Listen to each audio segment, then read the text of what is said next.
This is also a slide that was up with this group, basically about social support. So what we did was to say that let's set up the group, not like everyone does, standing on the line like this, but let's stand a little bit closer to the action. Because what we want to do is to support this player here. So we want to do something special just by the way that we position ourselves.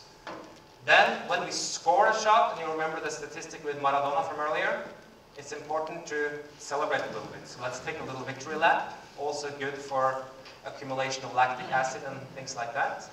And then, when we miss a shot, this was my suggestion leading up to this tournament, let's take the whole group over to that player and get him back into the group as quickly as possible. But here, mind you, the players needed to be mindful that he might be not very pleased with this, given that it's not allowed to go outside of the circle. So this is something that the players had to take responsibility for themselves if they wanted to do this.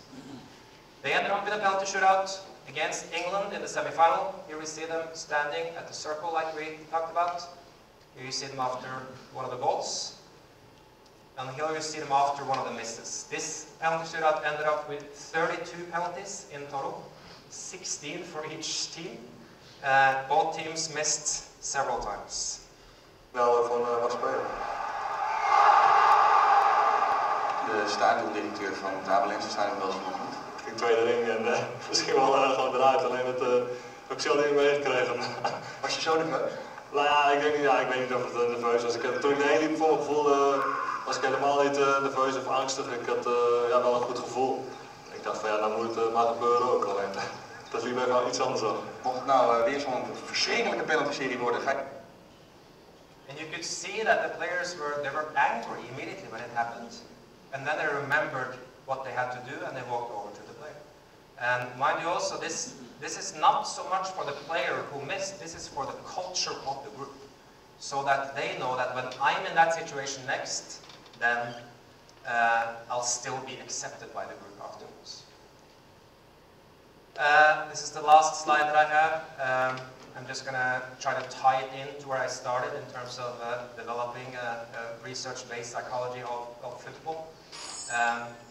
This is the evolution of error control in aviation, how that has gone through stages within the past 30 years. And I think this is interesting with respect to where sports science is in terms of application to sport, and specifically sports psychology with respect to application in football. In aviation, the first generation, 40 years ago, only focused on the cockpit, individual behavior, psychology, general concepts and exercises. And there was big resistance among the pilots. They didn't accept this at all.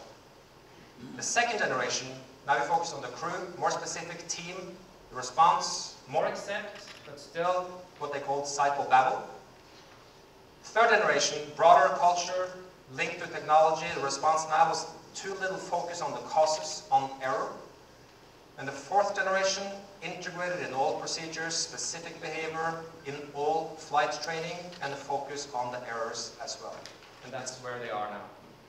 My interpretation of applied sports psychology in football is that we're swimming around up here somewhere. And we need to get down there. We need to get it integrated into the game itself and integrated in all training and procedures and so forth. Thank you very much.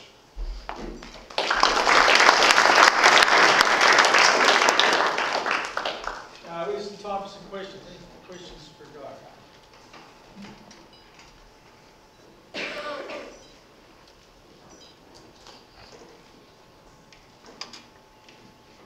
How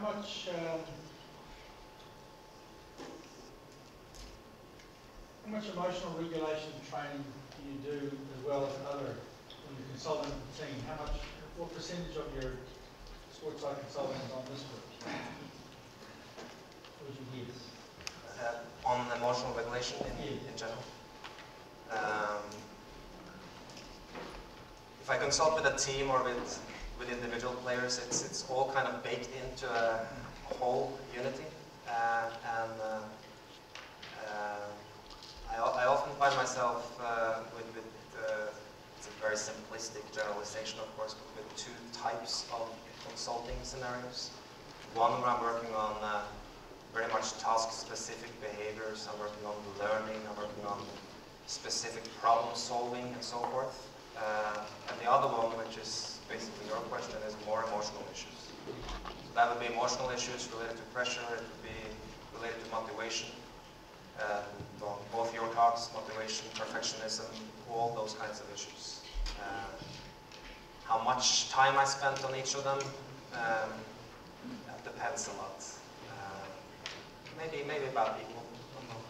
That last slide you showed, do you think, I agree with you that we're stuck at about stage 2, if you like. Yeah. I think partly that's due to coach resistance. Because they're the key gatekeepers in whether or not we get to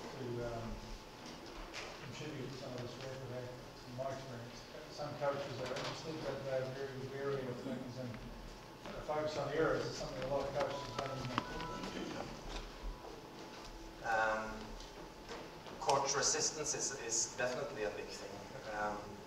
Now, I don't know how it is in rugby and the other football courts, but I know that in association football, it's the coach resistance is huge. And in many ways, rightly so, I feel, because it's also our responsibility to package and communicate our message to such an extent that we can come through that resistance. And that's a little bit what I tried to say here, that things, our messages need to be so integrated and so specific to the game.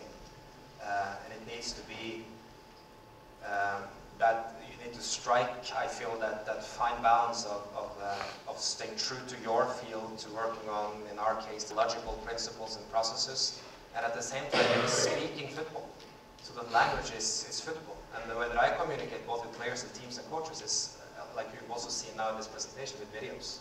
So I tend to show rather than say, because it's so much more powerful when I can show a situation or even a coach like Arsene Wenger saying something, rather than me saying that this is the way to do it.